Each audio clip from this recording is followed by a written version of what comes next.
Madame la Présidente, Monsieur le Premier ministre, bienvenue et bonne chance pour votre présidence. Votre réussite sera la nôtre aussi. Et vous avez toutes les prémices pour réussir. Je sais que le Portugal, compte tenu de son histoire et sa position géographique, connaît très bien quelle est la valeur ajoutée de l'Union européenne et c'est comment donner la valeur ajoutée au projet européen. Le travail que nous avons réalisé ces derniers mois est titanesque. L'Europe a réalisé, sous la pression de cette pandémie, il est vrai, des progrès que beaucoup pensaient impossibles il y a encore un an. Mais nous ne sommes qu'en début. Vous prenez, Monsieur le Premier ministre, la présidence tournante du Conseil à un moment où il faut transformer l'essai. Nous devons faire de 2021 l'année de la renaissance. Et pour cela, il n'y a pas de miracle, nous devons dépasser la pandémie. Et pour cela, chaque Européen doit avoir rapidement accès à un vaccin sûr et efficace. Et félicitations, Madame la Présidente, pour ce que la Commission a fait. Et vous savez qu'on attend encore beaucoup pour assurer cette coordination de cette campagne de vaccination.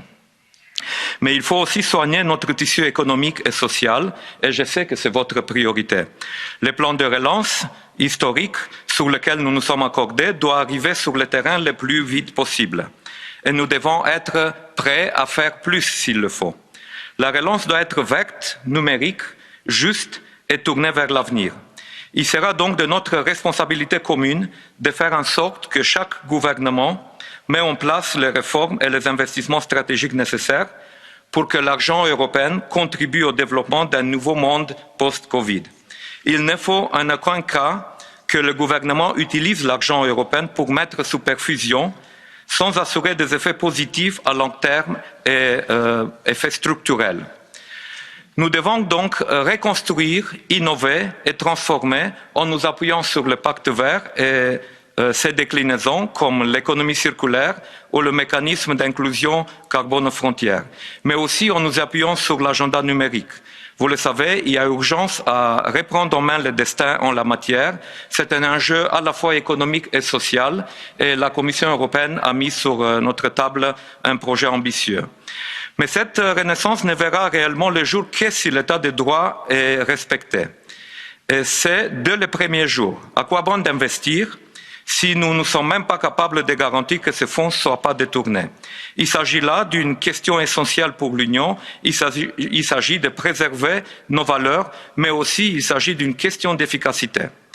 Au-delà, notre Union devrait bâtir une politique d'asile et de migration commune, un dossier majeur pour les prochains mois, tout autant que celui de nos relations avec notre voisinage oriental et méditerranéen et les Balkans occidentaux.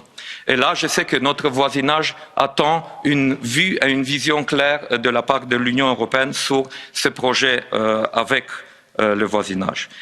Monsieur le Premier ministre, rien n'est prédéfini ou préécrit, même si nous sommes toujours en pleine tempête. Je suis convaincu que l'Europe doit hisser toujours plus haut ses voiles et maintenir son cap au risque de partir à la dérive. Les contours du monde post-Covid dépendent entièrement de notre engagement, de notre persévérance et de l'exigence de notre ambition. Plus que jamais, nous sommes aujourd'hui les auteurs de notre propre destin et ce destin sera encore mieux défini si nous arrivons à débloquer cette conférence sur le futur de l'Europe et je suis convaincu qu'avec la présidence portugaise, ensemble avec le Parlement, nous pouvons le faire. Merci.